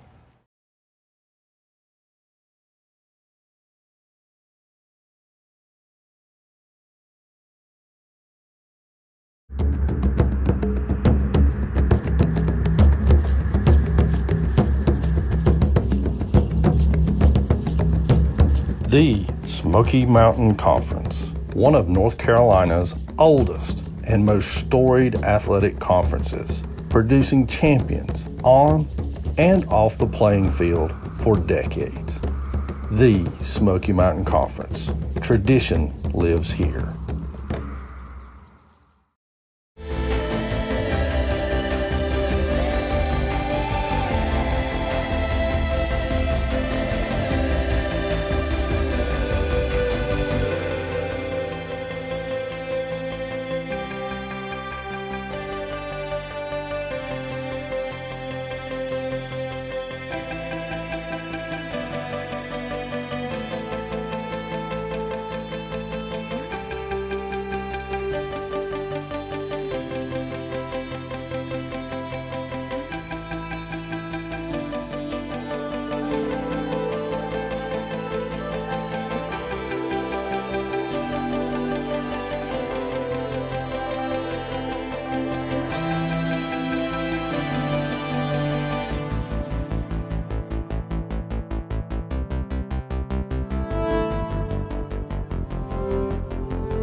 Fans, welcome back as Robbinsville will kick it off to our Maroon Devils, and we're going to have a fair catch up at the 38-yard line. And, Coach, we're going to have a running clock here in the second half as, again, our Maroon Devils are down 38-0 to the Robbinsville Black Knights. And by the way, we want to give a shout out to one Sharon Burrell listening in, watching. She was listening and watching softball earlier when the Lady Devils got a big win over Hayesville, and she's watching in football tonight. And she said, how was it she worded that? I'll find it here in a minute. Tell Coach White I have no idea what a buck sweep or buck trap is. Well, she better pay close attention because now I've explained about as good as I could. I explained it just pretty much like I did to our players. So, Sharon, you got to learn how to – you got to understand from a linebacker's point of view what he's seeing out there. And I think she may have a point. A lot of Graham County folks here in Swain County, there may not be a whole lot of stores open in Robbinsville tonight. But Maroon Devils with the football, trying to get something going. Looking at the stats, they were not good in the first half. We're still looking for our first down. Yardage not on the positive side. So I understand the coach's decision to run the clock here. Yeah, they came out. We came out in that goal line look right there and overloading the line of scrimmage. This time Gabe Lillard starts one way, turns it around, and carries out across the 40-yard line. Yeah, and he's been very conscious of that football, which he should be. He's trying to hang on to it and get positive yardage. And we just need to keep on at some kind of steady pace right here. Make some positive things happen. That's all you can do right now, and ignore the clock and the scoreboard. That's it. Make positive things happen. By the way, we understand if you have a 4-year-old child, Bright Adventures Pre-K, you can get in free. All you have to do is call them and get the information from Bright Adventures Pre-K for the 4-year-olds, free education, and this is a great start before they go to kindergarten. It's been a great program over the years. It's been wonderful for the folks here and the families in Swain County. Here we go. This time had an unbalanced line as Gabe runs to the right side, and we're very close to that first down at the 46-yard line. So different look up on the line of scrimmage. Yeah, what it is we're giving them that kind of, I call it a goal line type offense. It's you're using 3 backs basically. 2 of them are there to block, and you can see it's an isolation for the quarterback.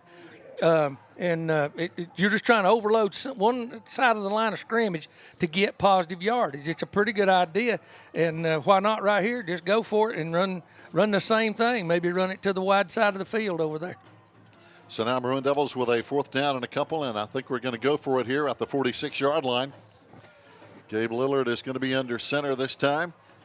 Got a wing on the right side this time with looks like Eli Waddy over here. Same heavy set look. Now going to run a sweep to the wide side. Carson Taylor didn't get it. He carries to the 46. We needed to the 47. So it's going to be Robbinsville football with 8:45 and counting here in quarter number 3. Yeah, made it. Had to try it. Had to try something at least out there to the wide side of the field to try to get some positive yardage.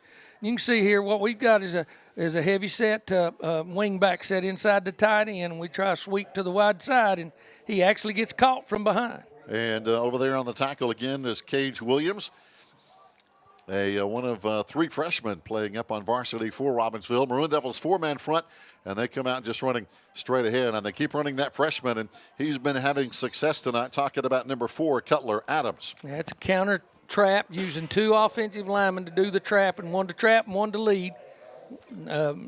We used to refer to it as a counter double trap. So now Robbinsville again, and that's such a huge advantage for Robbinsville. Coach, they've had fresh backs in all night long in the backfield. Yeah, and doing the same thing up at the line of scrimmage, substituting.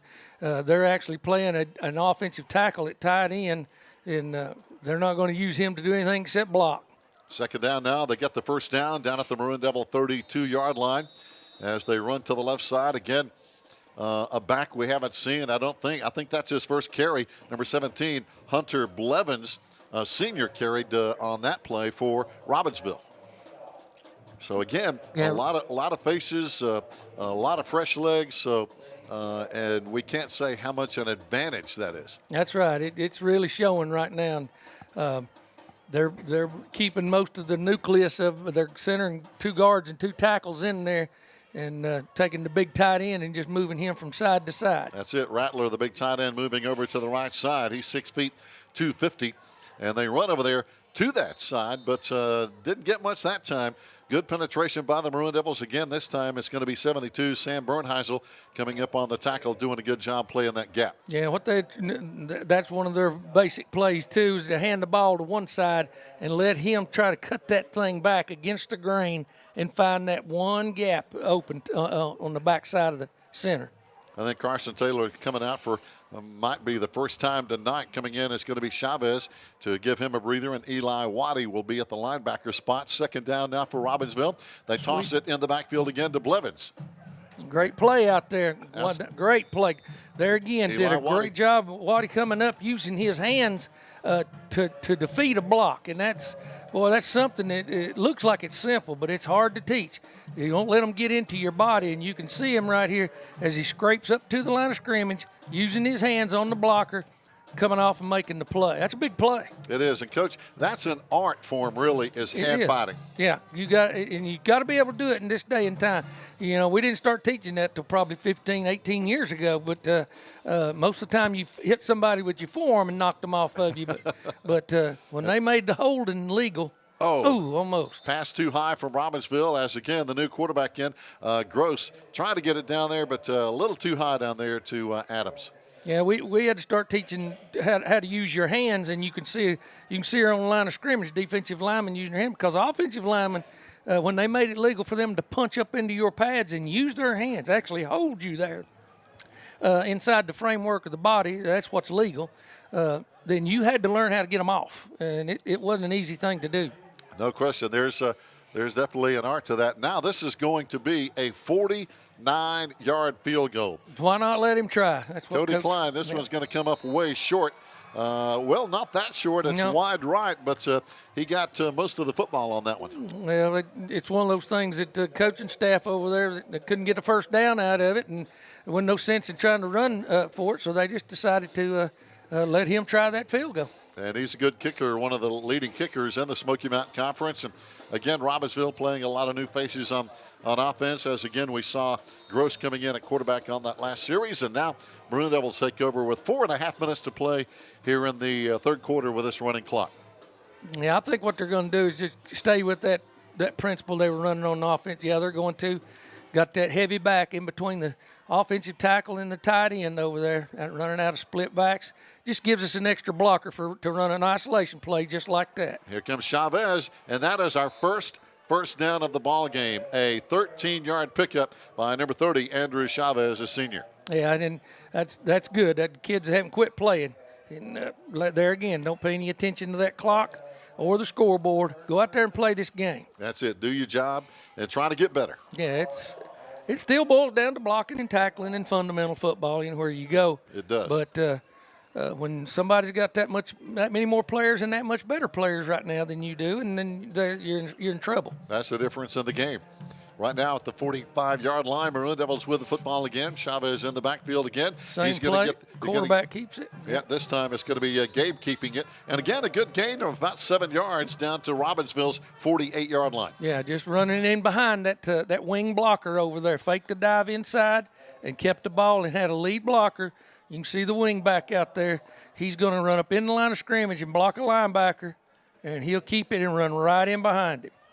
And a good camera work on the carry by Gabe Lillard, and we're getting some good looks for the cameras by again Emma Dingle, Joe Holt, and Kent Maxey doing a good job with that work. And that's an art form as well, getting the camera in the right place at the right time. Second down, our Maroon Devils need 4. 3 minutes to play here in quarter number 3. Lillard hands off, and it's going to be Carson Taylor again, and he's hit hard in there by big Judd Schuler, one of their sophomores in the interior line. They ran that in just a little bit tight, too. Again, out the one gap wider, and he pops that thing a little bit. But you can see right here, he ran back inside of where that midline option was. So now it's going to be third down for the Maroon Devils. We need about 2.5 yards. Don't forget now, fans, next week, no football for the Maroon Devils. It's an open date in the schedule. 2 weeks from tonight, we'll be here with the Hayesville Yellow Jackets coming into town. Got a wing on the right side this time. Yeah, staying with that short yardage look. Uh-oh. He fumbles the football there. He was trying to get it handed off, and he got caught from behind. Got an ankle pulled right there and pulled him down. Yeah, and Chavez gets up, limping a little bit. Kind of got his foot caught under his body there. Yeah, he got twisted up trying to pick that football up. He saw it hit the ground, twisted around, and got piled up in there. So now 4th down. Our Maroon Devils, I have a feeling, are going to run a play here on 4th down with a minute and a half to play here in the 3rd quarter. Robbinsville in front, in case you're just tuning in, 38-0 here on this Friday night. Probably come with a little different look. Yeah, we're going to run out of a pro set, twins wide. Probably going to try to throw this football. Waddy out wide left, got twins on the right side with Cameron and Cooper. And we got probably got a timeout. Timeout. Yeah, we weren't lined up correctly. We had too many backs in the backfield. Basically, we didn't have a receiver on this side up on the line of scrimmage. Fans, stay tuned. We'll take a timeout on the field. We'll take a timeout here, and we'll be right back on the Maroon Devils Network.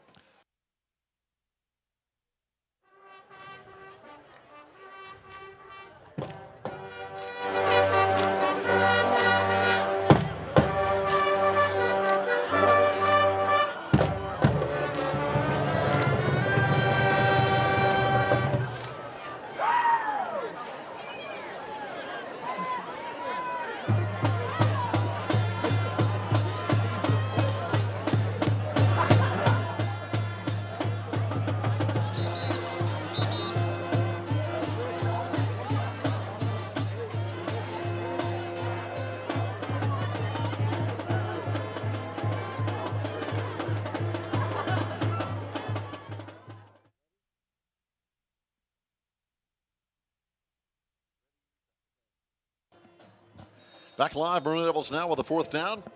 And again, a passing set with 3 wide. Gabe rolling to his right, looking to throw with pressure in the gap. Good catch by Cameron Blankenship. Yep. That ball came right over one corner, right in front of the other one, and a good grab. He really extended, got it. He elevated, extended, caught the ball, and got that 1 foot down right in bounds there before he got knocked out of bounds. That's a great catch. It was heck of a catch. Again, he had 3 guys basically surrounding him. Yeah. And Gabe did a great job getting him the ball, too. Just right over that corner, right in front of the safety, and forcing him out of bounds. And again, I believe that's our 2nd first down of the night here at the 39-yard line of Robbinsville. And this should be the final play of the 3rd quarter here.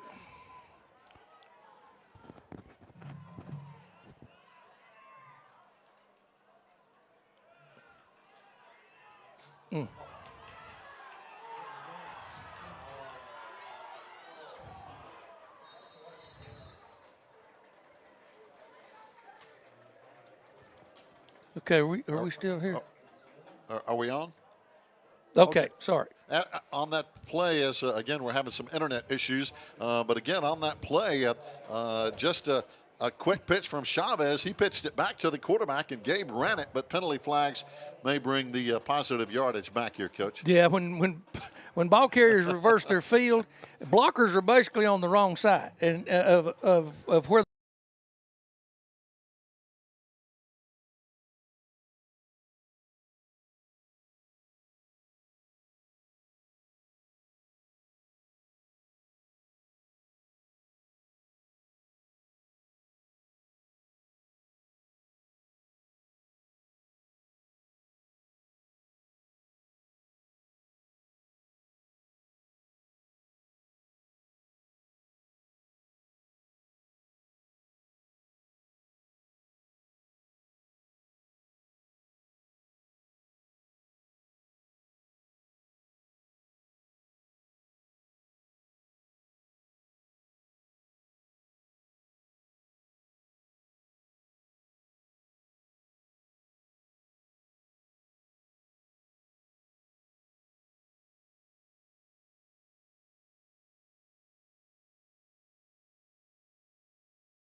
isn't it? Yeah. But that is Cameron Blankenship. You was talking about softball. It's not softball season until it snows at least one time during the game. You know, it's not. It's got to snow a little bit, blow a little snow. We've had some cold games in the past. As now Emma's back with her camera, so we got both cameras working again. 4th down now, and coming on to punt is going to be Gavin Lanning. Boy, he kills it. This one goes and is still going down near the 5-yard line where it's going to be blown dead. So another good punt over there for Gavin Lanning. Good for him. I tell you what, if there's been any bright spots, I mean, we've had some great plays this year and everything. But that young man, for his first time out there, first season, and doing this on his own, all by himself, it's a great credit to him. He's got a good foot, strong leg, and now Robbinsville's going to get it back with 9 minutes to play here. And again, they're going to bring out, their second quarterback. And again, that's Desan Gross, as he'll line him up and get him ready to go. They're 95 yards away from the other goal line, though, so a long way to go. Now they're going to bring in a couple of new running backs. Turner Jackson, we haven't seen him tonight, number 1. He's going to be the fullback in this I formation.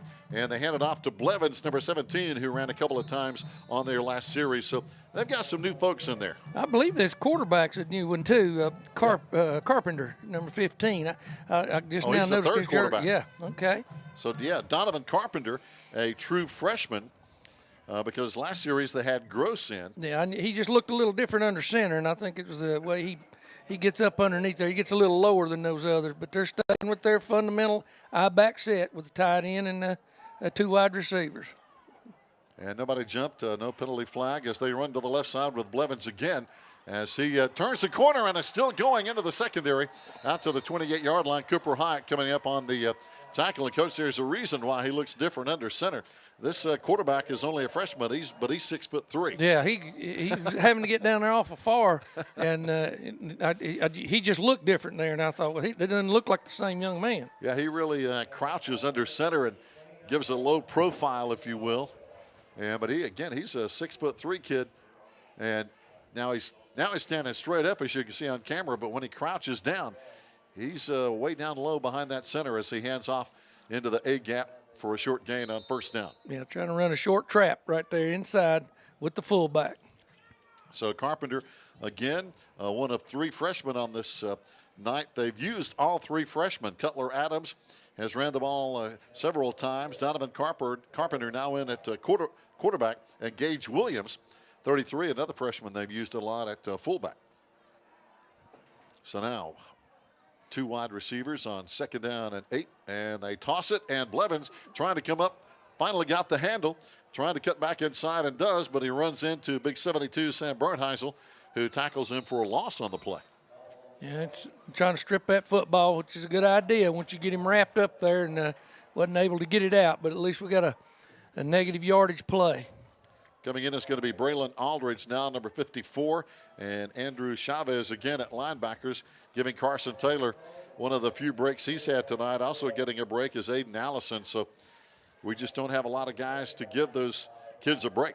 Yeah, and it's a credit to the coaching staff just being able to get these young men to line up properly and get in the right position on the field. 3rd down and 12. Carpenter back to throw, rolling right, has pressure, and is going to be tackled in the backfield.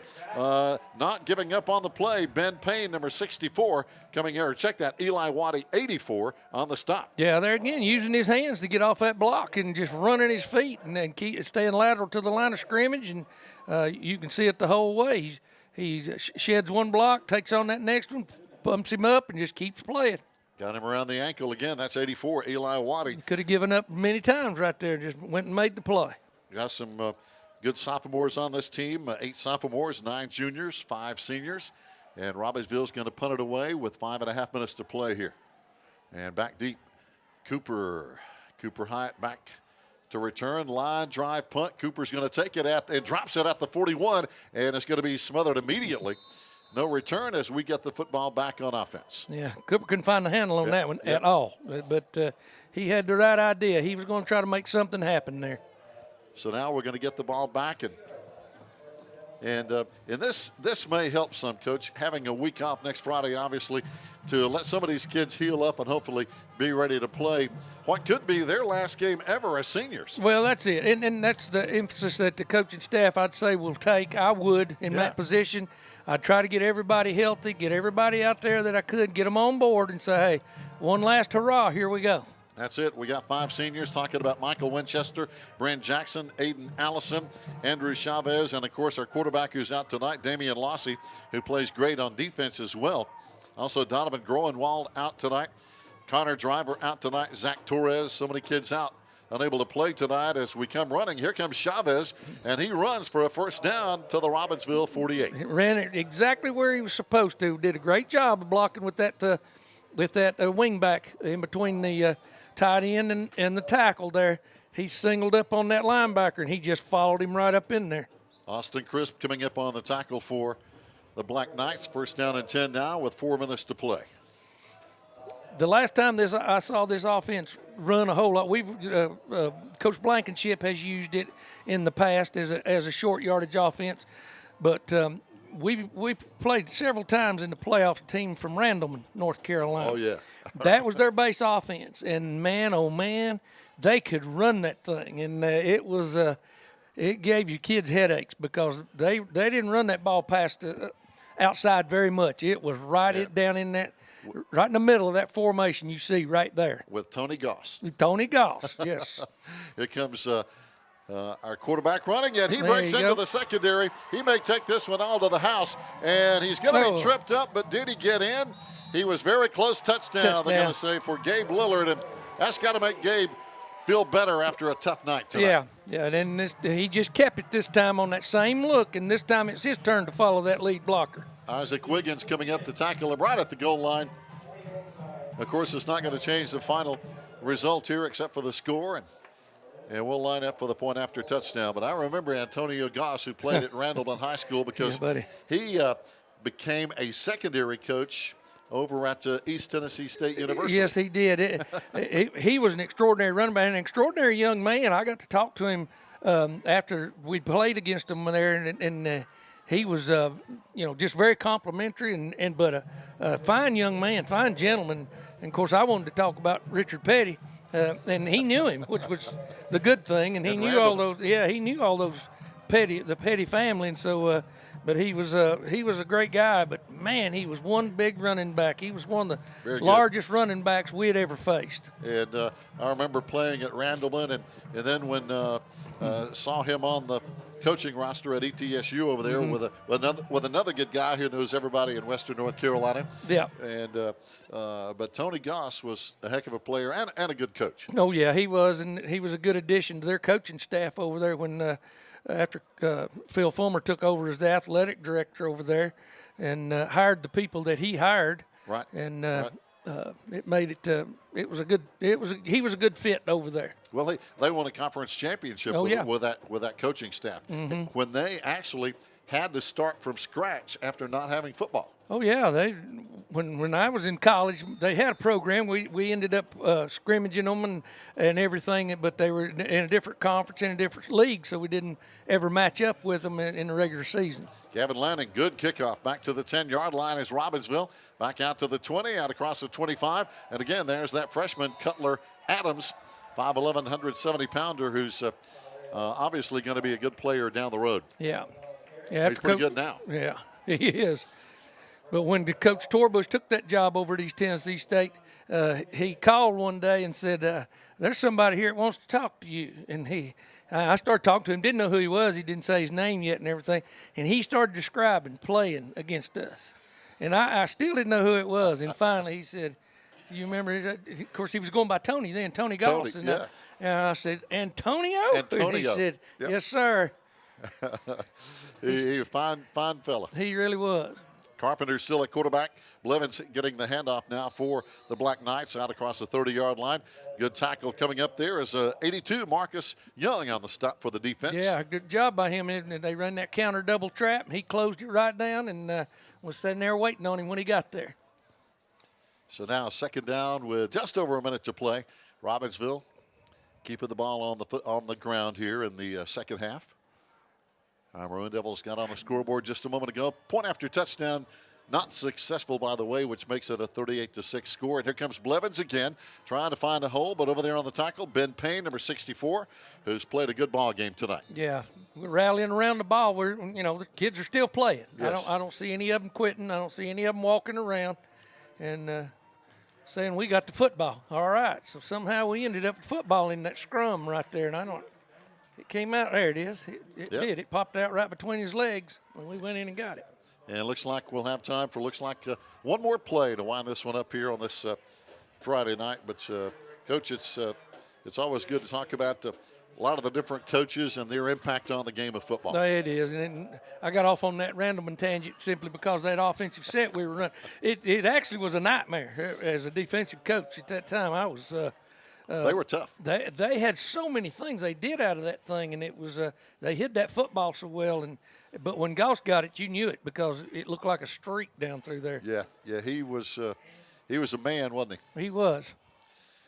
So the final play of the game coming up tonight. Maroon Devils look to the sideline, and I'm not even sure if we're going to run this play or not. Well, the play clock is ahead of the game clock, so they may take a 5-yard penalty, and then the clock will continue to run. So. Yep, and I believe they're just going to let the clock run out. There's the penalty flag, and they may just call this game over and take it to the house. Game's over. Yep. And that's going to wind it up. 38-6, our final score. A tough night tonight for the Maroon Devils. But again, Coach, I hope in the next 2 weeks, these kids who were not able to play tonight, Damian Lossy among those, of course, our starting quarterback and also safety. We hope these kids can get well and get better and be able to play 2 weeks from tonight. Yeah, we're going to really need them, and we really need to finish out the season with a win, something positive, anything positive that we can get. Oh, no doubt about it. Fans, thanks for joining us, and join us next time for more sporting activities here on the Maroon Devils Network.